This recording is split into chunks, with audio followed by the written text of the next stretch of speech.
മോനിച്ച മണ്ണെണ്ണ എന്ന് വരും? നാളെ വരും തങ്കമ്മേ, അല്ലെങ്കിൽ മറ്റന്നാ. മോനിച്ച ഒരു 15 രൂപ കുറവുണ്ട്. ആ തങ്കമ്മേ, ഇത് തന്നെയാണല്ലോ സ്ഥിരം പല്ലവി. കഴിഞ്ഞ ആഴ്ചയും ബാക്കി വെച്ചു കേട്ടോ. തരാം മോനിച്ച.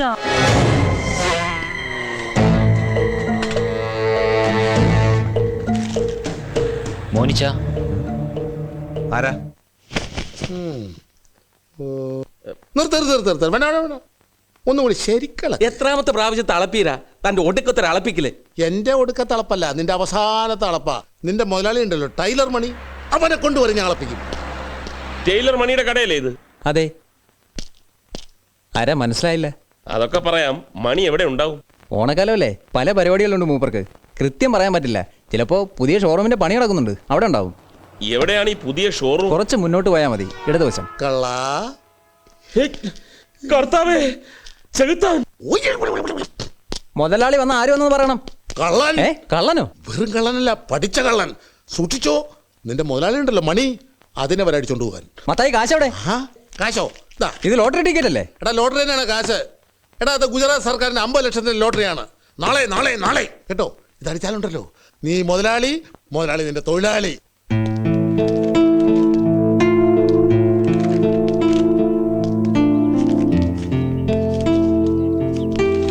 സാറിന് ഇപ്പൊ തോന്നിയ സംശയം അന്നും ചിലർക്ക് തോന്നിയിരുന്നു. സമ്പന്നന് നാട്ടിലെ പ്രമാണിമായ മാണിക്കുഞ്ഞ് ഒരു സുപ്രഭാതത്തിൽ കൊല്ലപ്പെട്ടതായി വാർത്ത വരുന്നു. ആ മനുഷ്യനോട് എനിക്ക് വിരോധമുണ്ടെന്നുള്ളത് രഹസ്യമല്ല. ന്യായമായും സംശയം എന്നിലേക്കും തിരിയും. അന്നതുണ്ടായി. അടുത്ത ദിവസത്തെ പേപ്പറുകളിൽ ആ സംശയം ന്യൂസായി വന്നു.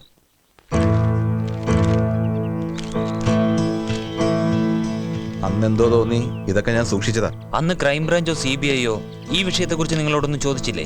അന്ന് ക്രൈംബ്രാഞ്ച് നേരിട്ട് ചോദിക്കാതെ നാട്ടുകാരോട് എന്നെ കുറിച്ച് ചോദിച്ചായി പലരും പറഞ്ഞു.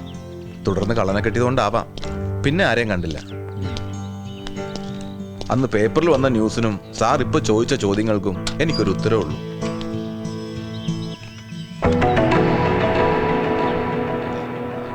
നാദാമംഗലം പൗരമുന്നണിയുടെ ആഭിമുഖ്യത്തിൽ ഓണാഘോഷത്തിന്റെ ഭാഗമായി നടത്തപ്പെടുന്ന കൂട്ടയോട്ടത്തിലേക്ക് എല്ലാവരെയും ഞാൻ വിനീതമായി സ്വാഗതം ചെയ്തുകൊള്ളുന്നു. കൈയടിക്ക് നന്ദി. സ്നേഹമുള്ള നാട്ടുകാരെ, സുഹൃത്തുക്കളെ, ഈ കൂട്ടയോട്ടത്തിൽ ഒന്നാമനില്ല, രണ്ടാമനില്ല, ഒടുവിലെത്തുന്നവനില്ല. പങ്കെടുക്കുന്ന എല്ലാവരും വിജയികൾ, എല്ലാവർക്കും പ്രോത്സാഹന സമ്മാനങ്ങൾ. സുഹൃത്തുക്കളെ, കൂട്ടയോട്ടം ആരംഭിക്കാൻ പോവുകയാണ്. Get ready. 1 2 3 4 സ്റ്റാർട്ട്. കൈയടിക്കൂ.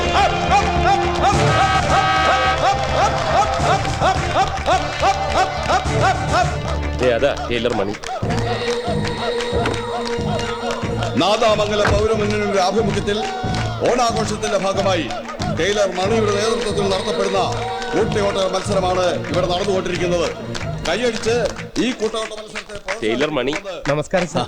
പൗരമുന്നണിയൊക്കെ ഇപ്പോഴും ഉണ്ടോ? ഉണ്ട് സാർ. അതിന്റെ ഭാഗമായിട്ടാണ് ഈ ഓണാഘോഷവും കൂട്ടയോട്ടവും ഒക്കെ. അതെ, മണിയോട് 1-2 കാര്യങ്ങൾ സംസാരിക്കാനുണ്ട്. ഒന്ന് അകത്തോട്ട് കയറാം. ശരി സാർ.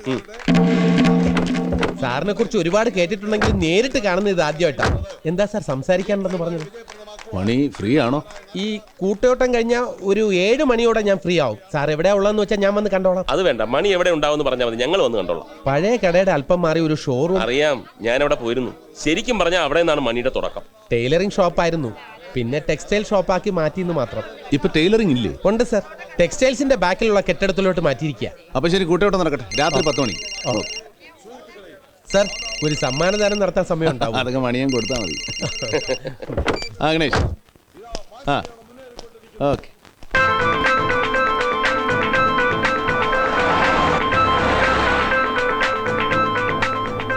നിങ്ങളും മാണിക്കുഞ്ഞ് തമ്മിൽ പള്ളിയിൽ വെച്ച് വഴക്കുണ്ടായി.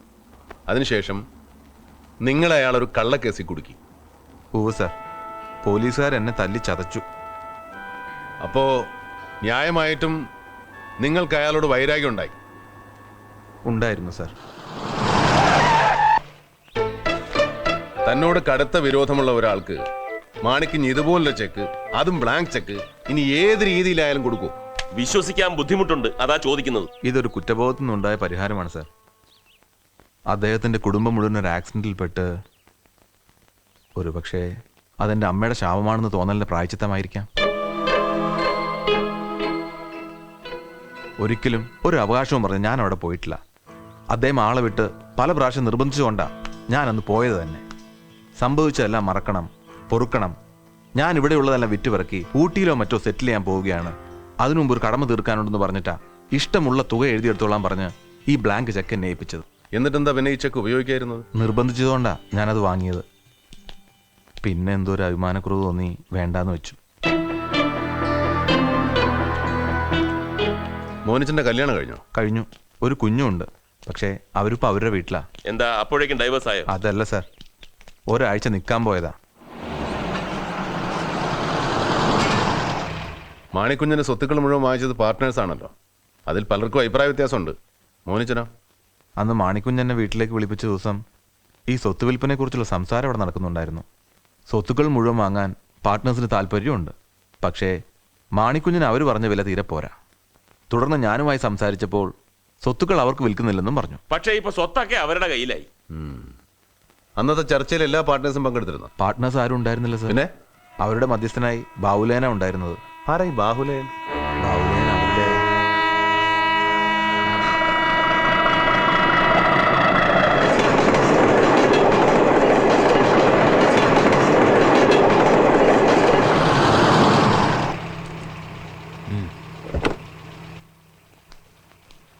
ശരി സാർ. ശരി.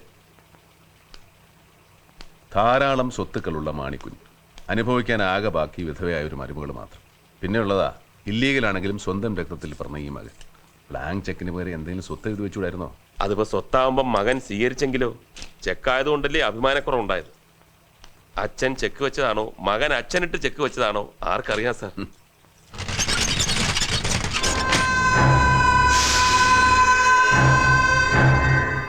മാണിക്കുഞ്ഞിന്റെ പാർട്ട്നേഴ്സിനെ കുറിച്ച് അടിയോടിയും മോനിച്ചനും പറഞ്ഞ സംശയങ്ങൾ ഞങ്ങളിൽ ചിലർക്കും ഉണ്ടായിരുന്നു. അതുതന്നെയാണ് ഈ പൗരമുന്നണി ഉണ്ടാവാനുള്ള പ്രധാന കാരണം. മാണിക്കുഞ്ഞിനെ മണിക്ക് നേരത്തെ പരിചയമുണ്ടോ? പരിചയം ഉണ്ടോന്നോ? നന്നായിട്ട് അറിയാം സാറേ. വെറും ടൈലർ ആയിരുന്ന ഈ മണി ഇന്ന് ആരെങ്കിലുമൊക്കെ ആയി തീർന്നിട്ടുണ്ടെങ്കിൽ അത് മാണിക്കുഞ്ഞ് സാറിന്റെ ആത്മാർത്ഥമായ സഹായം ഒന്നുകൊണ്ട് മാത്രമാണ്. ഒരു ബാഹുലേൻ അറിയോ? സാർ ഉദ്ദേശിക്കുന്നത് സബ് രജിസ്ട്രാർ ബാഹുലേനല്ലേ? ആ, ഈ മാണിക്കുഞ്ഞ് സാറിന്റെ പാർട്ട്നേഴ്സായ വർക്കിയുടെയും ഔസേപ്പച്ചന്റെയും സെറ്റിൽപ്പെട്ട ആള്. അതെ. ഈ സ്വത്തുക്കളുടെ കാര്യത്തിൽ സംശയമുണ്ടാകാൻ തന്നെ കാരണം ആ സബ് രജിസ്ട്രാർ ബാഹുലേനാണ്. അപ്പോൾ ആളത്ര യോഗ്യനല്ല. മണിക്ക് ഇപ്പോഴും അവരെയൊക്കെ സംശയമുണ്ടോ? എല്ലാം കഴിഞ്ഞിട്ട് വർഷങ്ങളായില്ലേ, ഇനി സംശയം ഉണ്ടായിട്ട് എന്ത് കാര്യം സാർ? ഈ ഡോക്ടർ വിജയലക്ഷ്മി അറിയോ? പോലീസ് സർജൻ, അന്ന് പോസ്റ്റ്മോർട്ടം ചെയ്ത. കേട്ടിട്ടുണ്ട്. അന്ന് പോസ്റ്റ്മോർട്ടം ചെയ്ത സമയത്ത് കണ്ടു എന്നല്ലാതെ അവരുമായിട്ട് നേരിട്ട് പരിചയമില്ല. മോനിച്ചനെയോ? അറിയാം. ആ ഒരു കാര്യത്തിൽ എനിക്ക് മാണിക്കുഞ്ഞ് സാറുമായിട്ട് അഭിപ്രായ വ്യത്യാസമുണ്ട്. അപ്പൊ ശരി മണി. അടിച്ചു കിട്ടിയോ? കിട്ടി സാർ. ഒരു മിനിറ്റ്. ഇവിടെ പ്രൈവറ്റ് ബസ് സ്റ്റാൻഡിനടുത്ത് ഞാനൊരു ചെറിയ കട കൂടി തുടങ്ങുന്നുണ്ട്. അതിന്റെ ഇൻവിറ്റേഷനാ. ഐശ്വര്യമായിട്ട് സാറിന് എന്നെ ആദ്യം ഇരിക്കട്ടെ. കവറില്ല, ക്ഷമിക്കണം. സാർ വന്ന് അനുഗ്രഹിക്കണേ സാർ. അനുഗ്രഹമൊക്കെ ഉണ്ടാവും, പക്ഷെ വരുന്ന കാര്യം സംശയം. ഞങ്ങൾക്ക് പല പരിമിതികളുണ്ട് മണി. അല്ലേ?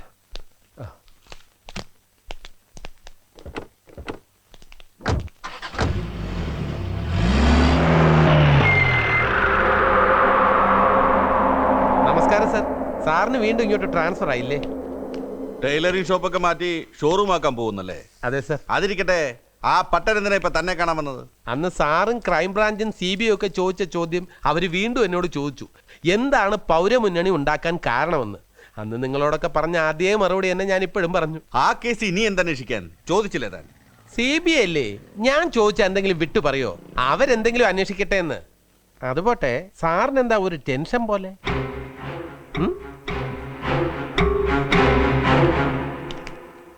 ഇതുവരെയുള്ള നമ്മുടെ അന്വേഷണത്തിൽ പ്രത്യക്ഷമായോ പരോക്ഷമായോ ഒറ്റയ്ക്കോ കൂട്ടമായോ ആരെയൊക്കെ സംശയിക്കാം? മാളിയേക്കൽ ഔസേപ്പച്ചൻ, കോളാടി വർക്കി, DYSP സത്യദാസ്, ബാഹുലയൻ, വേണമെങ്കിൽ മോനിച്ചൻ, പിന്നെ അടിയോടിയും. അത് ഇത്തിരി കൂടുതലായി പോയി. കൂടുതലൊന്നുമില്ല. വേണമെങ്കിൽ നമുക്ക് നമ്മളെ തന്നെ സംശയിക്കാം. പിന്നെ ആരുമില്ല സാർ. വീണ്ടും പ്രധാനപ്പെട്ട ഒരാളെ വിട്ടു. Doctor Vijayalakshmi, forensic surgeon. Yes, മറവി ഈ പണിക്ക് പറ്റിയതല്ല മോനെ. മരിക്കുന്നതിന് മുമ്പ് മാണിക്കുഞ്ഞ് പാർട്ട്നേഴ്സുമായി നടത്തിയെന്ന് പറയുന്ന ഇടപാടുകൾ എന്തൊക്കെയാണെന്ന് അന്വേഷിക്കണം. നമ്മുടെ അമ്പിസാമയ്ക്ക് നാദാമംഗലം രജിസ്ട്രാർ ഓഫീസിൽ പരിചയക്കാരുണ്ടാവും. ഫുൾ ഡീറ്റെയിൽസ് കിട്ടണം. കറക്റ്റ് ചെയ്യാം സാർ. നമുക്ക് മിസ്റ്റർ നായരെ ഒന്ന് വിളിക്കണം. ഇതുവരെ ഉണ്ടായ ഡെവലപ്മെന്റ്സ് അദ്ദേഹത്തെ ഒന്ന് അറിയിക്കണ്ടേ? സാർ,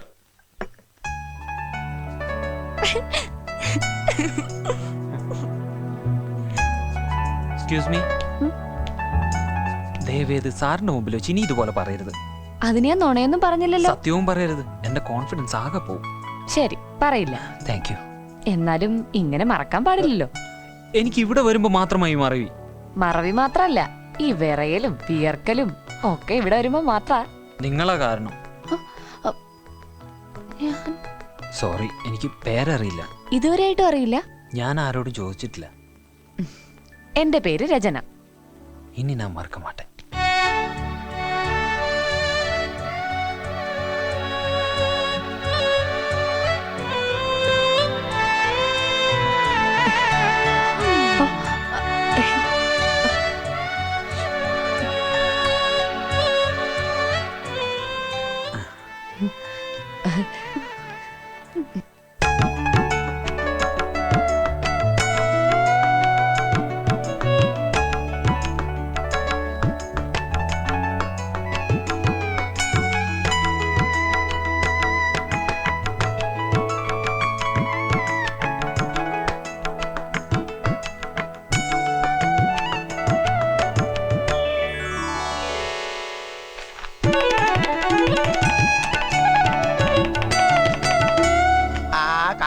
ഗംഗയുടെ കരകൾ ഇയാളുടെ പേരെന്താ പറഞ്ഞത്? വെണ്ടർ കൃഷ്ണൻ.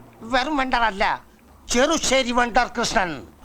ഇവൻ അറിയാത്ത ഒറ്റ രജിസ്റ്റർ ഓഫീസും കേരളത്തിലുണ്ടാവില്ല. അതെ, വെണ്ടർമാരുടെ അസോസിയേഷൻ മെമ്പറാണ്. അയ്യോ, വെറും മെമ്പർ അല്ല, സെക്രട്ടറി. മിസ്റ്റർ വെണ്ടയ്ക്ക കൃഷ്ണൻ. വെണ്ടയ്ക്ക അല്ല, vendor Krishnan. Sorry, vendor Krishnan. Nadamangalam register ഓഫീസിലൊക്കെ ഏർപ്പാടാക്കിയിട്ടുണ്ടല്ലോ. അവസാനം നമ്മൾ ചെല്ലുമ്പോൾ കൈമലർത്തുവോ? നോ, ഒക്കെ റെഡി. ഹലോ, അവിടെ ഇരുന്ന് പറഞ്ഞാൽ മതി. നമ്മൾ ചെല്ലുമ്പോ ലത്തീഫ് ചോദിച്ച കാര്യങ്ങളൊക്കെ റെഡിയാക്കി വെച്ചിട്ടുണ്ടാകും. ഒരു ദിവസം എത്ര ലക്ഷം കൈക്കൂലം പറയുന്ന സ്ഥലമാണെന്നറിയോ? വാങ്ങിയാലും കൊടുക്കണം, വിറ്റാലും കൊടുക്കണം, എല്ലാം കള്ളന്മാരാക്കും. ആക്കും, ആമാ, ആ ഇല്ലെങ്കിൽ ആക്കും. ആഹാ, ഇവിടെ എത്തിയല്ലേ. അകത്തുള്ള പലർക്കും നമ്മുടെ തൊഴിൽ തന്നെയാ മോഷണം. ഒരു കരാറുണ്ടാക്കിയാൽ നമ്മുടെ ജോലി അവര് തന്നെ ചെയ്തു തരും. വാങ്ങട്ടെ, ഉത്തരപത്രം വാങ്ങട്ടെ. ഇന്നെന്റെ ആശാനില്ലേ, അന്നൊപ്പുണ്ടായ ആളെ, മൂപ്പര് വേറെ റൂട്ടിലായിരിക്കും അല്ലേ. നമ്മുടെ കുങ്കുമക്കുറിയൻ. ആരാ ഇത്? ഞങ്ങള് പഴയ സെറ്റപ്പാ. എനിക്ക് എല്ലാം അറിയാവട്ടോ. നിങ്ങളെ കണ്ട കള്ളനെന്ന് തോന്നുകയില്ല. ഇവനെ കണ്ടറിയാം, അപ്രന്റീസ് കള്ളൻ. അതെ, 3 പേരും കൂടി രജിസ്റ്റർ ഓഫീസ് അടിച്ച് മാറ്റുമോ? ഒരു മിനിറ്റ്, എന്താ ഒരു ഡൗട്ട് ക്ലിയർ ചെയ്യാൻ. എന്താ ഡൗട്ട്? പറയൂ, കേക്കട്ടെ. പറയാം. മോഷണത്തെ കുറിച്ചാണെങ്കിൽ ഞാൻ എന്ത് സംശയം ചോദിച്ചാലും പറഞ്ഞുതരാം കേട്ടോ. കുറെ നാളായിട്ട് വിചാരിക്കുന്നു ഈ ഡൗട്ട് ഒന്ന് ക്ലിയർ ചെയ്യണോ. ശരി.